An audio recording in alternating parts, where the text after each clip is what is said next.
రోజు చూడని ఇంత హాయిని మరిచిపోదు మనసు. ఒదిగి ఉండి నీ వాకిటిలో బదులు కోరి నే నిలుచున్నా.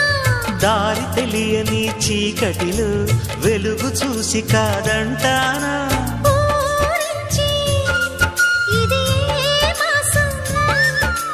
ప్రేమించే ప్రతి గుండెను అందెల సందడి చేసే హేమంతం ఇది.